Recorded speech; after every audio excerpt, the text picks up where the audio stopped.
บายดีรัสเซียเด้อพี่น้องเอ้ยเดือนสามเดือนเนาะพี่น้องเอ้ยเฮียนแต่ละมือเห็นในตัวอนามัยหิมะสมื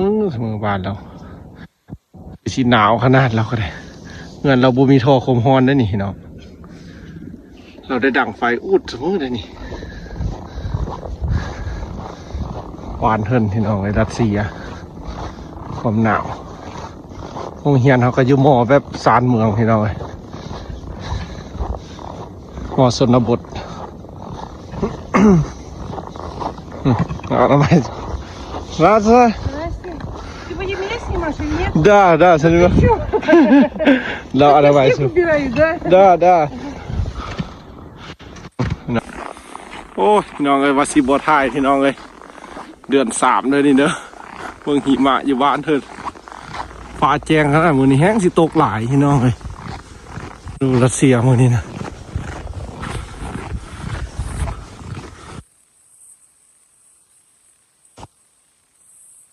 เบิ่งอากาศพี่น้องเอ้ย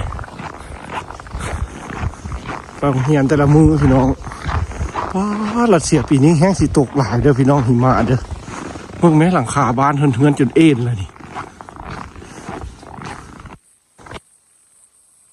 ตาย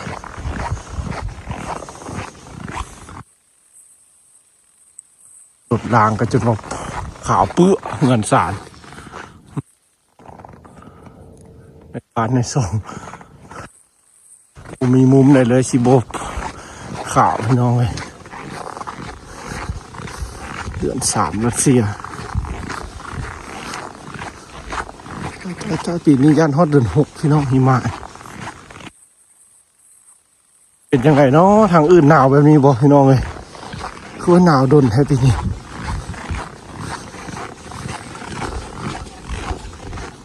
แบบขาวเปื้อนเลยนะฟังเอาห้านี่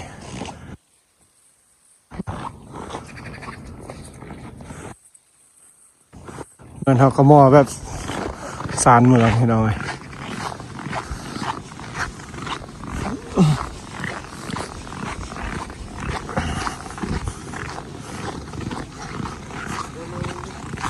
เส้นทางแต่ละมื้อดูไปเลยอุตส่าห์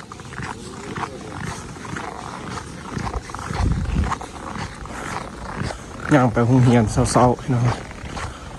ขาบ้านเถอะ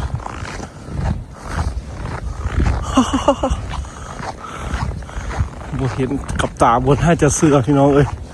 บ้านเฮาฮ้อนแท้ฮ้อนว่าบัดอยู่พี่มาเบิ่งยังหนาวแท้หนาวเงินสารไม้บ้านเพิ่นได้นี่พี่น้องเงินไม้เด้พี่น้องรัสเซียวัฒนธรรมเพิ่น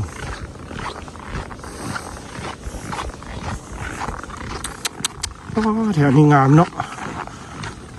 ราคาจะน้อยน้ำก้อนน้ำแข็งไปบ่ได้ละติอันนี้นะสุดสิท่วมรถล่ะ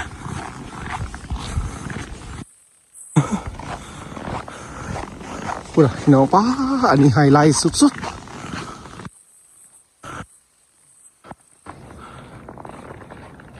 ไปน้ำแข็งพี่น้องเลยอาบานทันเด้อนี่เด้อเดี๋ยวเมืองหนาว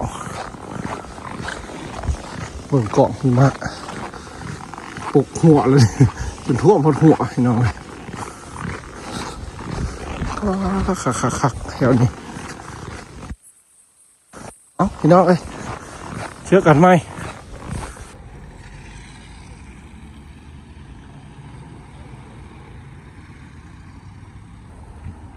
พี่น้องเอ้ยหนังจากเลิกเฮียนว่ามื้อนี้ก็หิมะตกพี่น้องเอ้ยเขาก็ถ่ายมาตามทางว่ามื้อนี้เขาสิไปซื้อเอาเครื่องอยู่ห้านพี่น้องเอ้ยสิซื้ออย่าสูบไปตอนหัวหน้าเขาก็บ่เคยเด้น้องซื้ออย่าสูบอยู่รัสเซียเพราะว่าเขาบ่ได้สูบยาพี่น้องเอ้ยแล้วเขาจะฮู้ว่าสิราคาเท่าใดเดี๋ยวมื้อนี้เขาสิไปซื้อเบิ่งสิเอาซองพี่น้องเอ้ยแล้วก็สิซื้อเอาเครื่องอยู่เครื่องจินเด้แต่เขาบ่เคยซื้อเนาะว่าอย่าสูบอยู่รัสเซียสิเป็นเท่าใดพี่น้องเอ้ยสิถึกหรือสิแพงแล้วสิราคาเท่าใดเดี๋ยวเขาสิถ่ายให้เบิ่งพี่น้องแล้วมันสิเป็นรูปห้างนะเด้อย่าสูบอยู่รัสเซียเด้ออันนี้เขาก็มาฮอนหน้าห้านเดี๋ยวเขาสิเข้าไปพี่น้องเอ้ย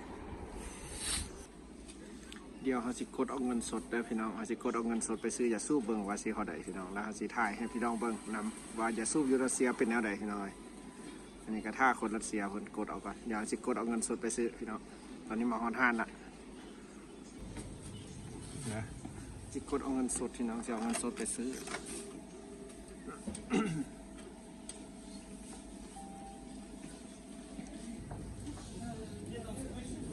เอาเงินสดเงินเขามีเท่าไหร่อย่างเงิน600พี่น้องเลยเสร็จแล้วบาทนี่เอาเท่าไหร่วะกด600เลยซะเอา เงินเกินยังน้อยใช่พี่น้องเอ้ยถ้าเอาเงินสดเอาเงินสดไปซื้อจะสู้เบิ่งพี่น้องเลยอยู่รัสเซียจะเป็นยังไงลองเบิ่งเด้อตู้กดเงินรัสเซียพี่น้องเลยเอา600พี่น้องเอาได้เงินสดแล้วเดี๋ยวสิไปซื้อจะสู้เบิ่งว่าอยู่รัสเซียสิเขาได้เอาถือว่าครั้งแรกเด้อพี่น้องสิซื้อจะสู้อยู่รัสเซียก็เก็บเงิน600จากสิได้เขาได้พี่น้องเรามือเจ้า2 ซองแต่ว่าครั้งแรกได้เจ้าสิซื้อจะสู้อยู่รัสเซียนี่เพราะว่าเขาบ่สูบยาพี่น้องแต่สิซื้อไปตอนหัวหน้า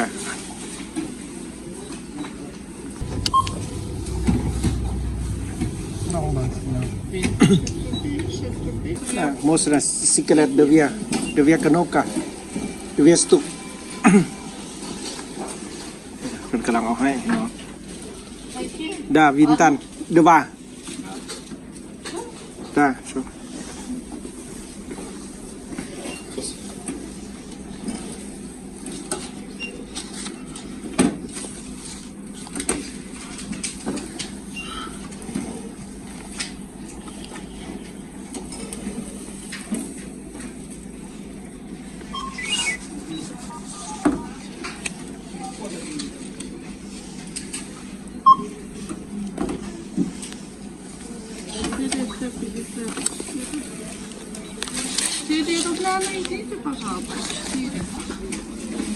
ซองพูดซอง454ลูกเบิ้ล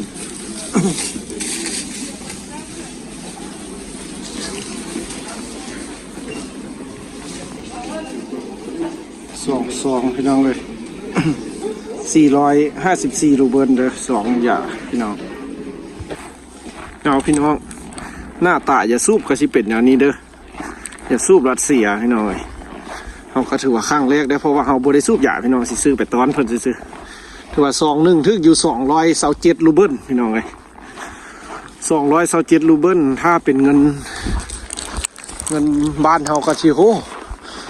21560ผู้ใดพี่น้อง5-60พันเด้ออย่าสูบอยู่รัสเซียถือว่าทึกละได้นี่ตัวนี้นะถือว่าทึกละได้นี่ตัวแพงก็ยังซิมีกว่านี้อีกได้นี่พี่น้องเลยถือว่าตัวเขาซื้อนี่กับระดับธรรมดาถือว่าทึกละพี่น้องเลยถือว่า215 100ก็200กับ50,000ซาวป่าย27รูเบิลนั่นก็ใช่เงินอันซองนึงอันกะชีประมาณอันนั้นพี่น้องประมาณอัน60พันพี่น้องเลยประมาณ60,000เด้ออย่าสูบอยู่รัสเซียพี่น้องมะโยนนะกระแจกลูกเดียวพี่น้องเลยเอาพี่น้องอันนั้นพี่น้องเอาตัวที่ทึก ฮอดบ้านพี่น้องเลยถ้าเป็นเงินบาทก็สีซองหนึ่งเกือบฮอด90 บาทผมได้กัน60,000พี่น้องบ่100ก็สี70,000 100 บาทถือว่าแพงเลยเนาะอยู่เมืองไทยจะเข้าได้เขาก็บ่ฮู้พี่น้องเพราะว่าเขาบ่เคยสูบยาพี่น้องเลยเขาบ่ได้ซื้อยาสูบจากเทื่อมีแต่สิซื้อไปตอนเพิ่นเพราะว่ามืออื่นมือมันเป็นมือพักพี่น้องเลย เอานี่ฮอตเงินพี่น้องเลยเปลี่ยนเครื่องเปลี่ยนของอาบน้ำไหนแต่งกินพักผ่อนไปโรงเรียน